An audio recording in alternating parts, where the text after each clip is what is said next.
بسم اللہ الرحمن الرحیم۔ صدام صاحب کلکتہ سے پوچھتے ہیں بچے کے کان میں اذان اور اقامت کہنے کا طریقہ۔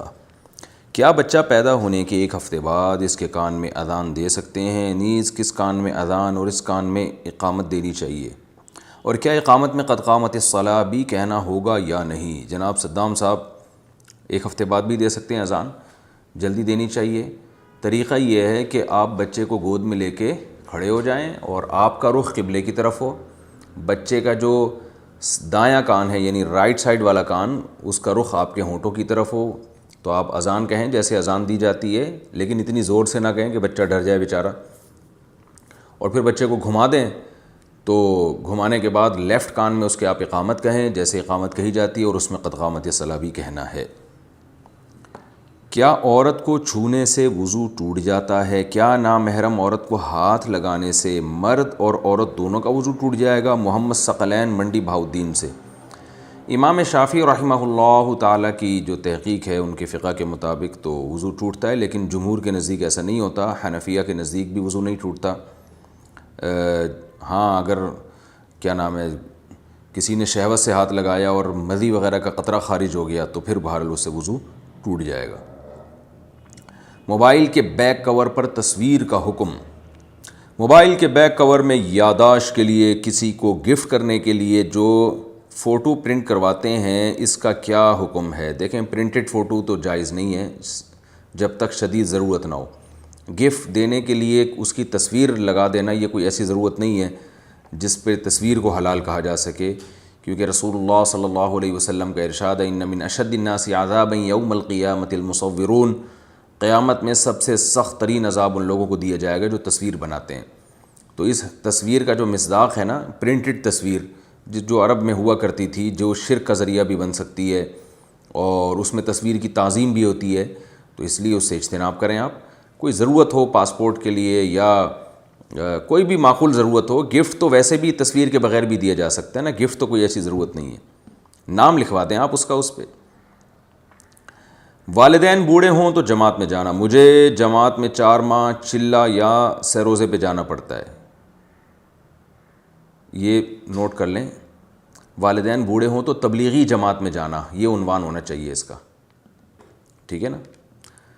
مجھے تبلیغی جماعت میں 4 ماہ چلہ یا سیروزے پر جانا پڑتا ہے، جبکہ میرے والدین بوڑھے ہیں اور میرا کوئی بھائی بھی نہیں ہے، تو کیا میں جا سکتا ہوں؟ صدام صاحب احمد آباد سے پوچھتے ہیں۔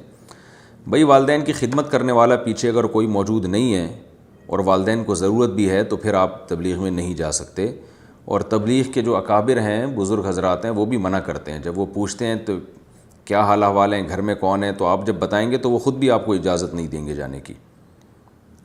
مرد کیسی انگوٹھی پہن سکتے ہیں؟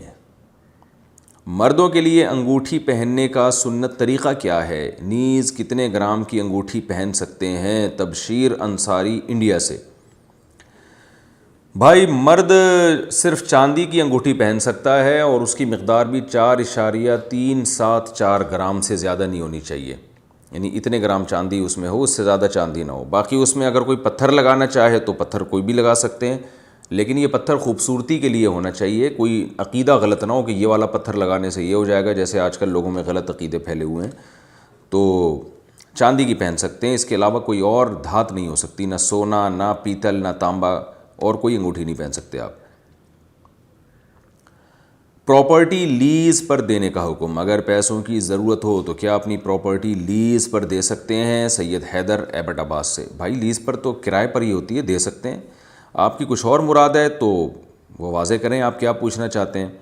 بعض لوگ کیا کرتے ہیں، پراپرٹی رکھوا دیتے ہیں کسی کے پاس بطور رہن کے، یہ بھی جائز ہے، لیکن بعض لوگ پراپرٹی استعمال کے لیے دیتے ہیں اور اس سے قرض لے لیتے ہیں اور کہتے ہیں جب ہم قرض واپس کریں گے تو پراپرٹی واپس کر دینا اور استعمال بھی کرتے رہنا اس کو۔ یہ جائز نہیں ہے، کیونکہ آپ کسی کو یعنی آپ نے کسی سے قرضہ لیا تو آپ اس کو اس قرضے کی بیس پہ ایک فائدہ پہنچا رہے ہیں، یعنی پراپرٹی استعمال کے لیے دے رہے ہیں، تو یہ سود ہے۔ کل قرض جر نفعا فہو ربا۔ ہر وہ قرض جس میں پہلے سے ایگریمنٹ کے مطابق کوئی نفع لیا جا رہا ہو تو وہ سود ہی کے حکم میں ہے۔ تو اگر یہ آپ کا مقصد تھا تو پھر یہ تو جائز نہیں ہے، لیکن ویسے آپ کسی کو بھی لیز پہ پراپرٹی دے سکتے ہیں، کرایہ اس کا لے سکتے ہیں آپ۔ کیا جمہوریت شرک ہے؟ اگر کسی ملک کا قانون اسلامی شریعت سے الگ ہو تو کیا اس آئین کو ماننا شرک ہوگا؟ سعود صاحب یو پی سے۔ نہیں، اس قانون کو ماننا شرک نہیں ہے۔ ہاں، اس قانون کو اللہ کے قانون کے مقابلے میں زیادہ بہتر سمجھنا کفر ضرور ہے، اور ایک نوعیت کا شرک بھی ہے کہ آپ نے قانون ساز اللہ کے علاوہ بھی کسی اور کو سمجھ لیا ہے۔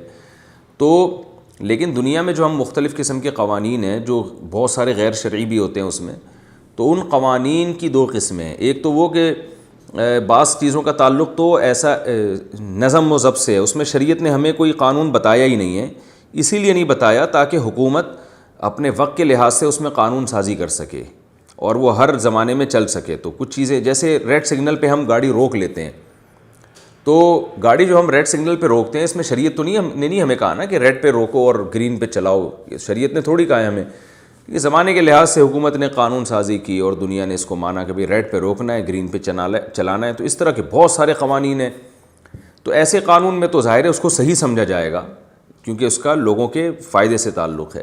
کچھ چیزیں ایسی ہیں جو شریعت نے ہمیں واضح لفظوں میں بتا دی ہیں، اس میں اگر کوئی قانون سازی شریعت کے خلاف کرتا ہے تو وہ گنہگار ہوگا، لیکن اگر وہ سمجھتا ہے کہ میں جو قانون بنا رہا ہوں اسلام کے خلاف قانون، یہ لوگوں کے لیے زیادہ بہتر ہے اور اسلام لوگوں کے لیے بہتر نہیں ہے، تو وہ کافر بھی ہو جائے گا، کیونکہ اس نے اسلام کو غلط سمجھا، اللہ کے قانون کو غلط سمجھا۔ پھر جب خلاف شرع قانون بن گیا تو جو اس کو فالو کر رہے ہیں، وہ اگر اس کو اس لیے فالو کر رہے ہیں کہ حکومت کی وجہ سے ہم مجبور ہیں، تو کافر نہیں ہوں گے۔ لیکن اگر وہ اس لیے فالو کر رہے ہیں کہ وہ یہ سمجھتے ہیں کہ اسلام کے مقابلے میں یہ والا قانون زیادہ بہتر ہے، تو پھر وہ کافر بھی ہو جائیں گے، کیونکہ اللہ کے مقابلے میں کسی کے قانون انسانیت کے لیے بہتر نہیں ہو سکتا۔ نماز جنازہ کا طریقہ بتا دیں جی، جنازے کی نماز کا پورا طریقہ بیان فرما دیں، امام اور مقتدی کیا کرے، نیز بالغ اور نابالغ کے جنازے میں کیا فرق ہے؟ مولا شیخ مہاراشٹر۔ بھائی نماز جنازہ کا طریقہ بہت آسان ہے۔ نماز جنازہ میں 4 تکبیریں فرض ہیں، یعنی اگر کسی کو کچھ بھی نہ آتا ہو جنازے میں، امام نے جب اللہ اکبر کہا تو یہ بھی اللہ اکبر کہے، امام نے جب دوسری دفعہ اللہ اکبر کہا تو یہ بھی اللہ اکبر کہے، جب امام نے تیسری دفعہ اللہ اکبر کہا تو یہ تیسری دفعہ کہے، امام جب چوتھی مرتبہ اللہ اکبر کہے تو یہ چوتھی مرتبہ اللہ اکبر کہہ دے، اور امام جب سلام پھیرے تو یہ بھی سلام پھیر دے، تو یہ جنازہ ہو گیا۔ چاہے کوئی بھی دعا نہ پڑھی جائے، فرض ادا ہو جاتا ہے۔ البتہ طریقہ یہ نہیں ہے، مسنون طریقے پر جنازہ پڑھنا چاہیے۔ مسنون طریقہ یہ ہے کہ پہلی تکبیر کے بعد آپ ثنا پڑھیں، یعنی سبحانک اللہم و بحمدک وتبارک اسمک وتعالی جدک ولا الہ غیرک۔ اس میں بعض لوگ الفاظ بڑھاتے ہیں وجل ثناؤک، تو یہ وجل ثناؤک کے الفاظ پر میں نے بہت ریسرچ کی تھی ایک دفعہ، یہ کہیں بھی کسی بھی مستند روایت سے ثابت نہیں ہے۔ وہی ثنا پڑھنی چاہیے جو نماز میں پڑھتے ہیں ہم۔ اس کے بعد درود شریف ہے، وہی درود شریف جو درود ابراہیم دوسری تکبیر کے بعد آپ پڑھ لیں، تیسری تکبیر کے بعد آپ دعا پڑھ لیں۔ ایک مشہور دعا ہے اللہم اغفر لحینا ومیتنا وشاہدنا وغائبنا، یہ والی مشہور دعا بھی پڑھ سکتے ہیں۔ اس کے علاوہ بھی حدیث میں بہت ساری دعائیں آئی ہیں، ہم لوگ ایک ہی کو پکڑ کے بیٹھ گئے، تو بہت ساری دعائیں، بڑی اچھی اچھی دعائیں ہیں، تو کم از کم 2-4 دعائیں تو وہ یاد کر لینی چاہیے، تو وہ دعائیں بھی میت کے لیے پڑھنی چاہیے۔ اور اگر کوئی سورہ فاتحہ کو بطور دعا کے کبھی کبھار پڑھ لے تو یہ بھی جائز ہے، حدیث سے ثابت ہے۔ تو یہی احناف کا اور دوسرے ائمہ کا اختلاف ہے، وہ سورہ فاتحہ کو نماز جنازہ میں لازم سمجھتے ہیں اور بطور قرات کے سمجھتے ہیں، جبکہ نماز جنازہ تو ایک محض دعا ہے، اس کا وہ ارکان نہیں ہے جو نماز میں جس طرح سے دوسرے ارکان ہوتے ہیں، رکوع سجدہ، یہ چیزیں نہیں ہیں۔ تو اس طرح اس میں سورہ فاتحہ بطور دعا کے پڑھی جا سکتی ہے، بطور تلاوت کے، بطور قرات کے نہیں پڑھی جا سکتی۔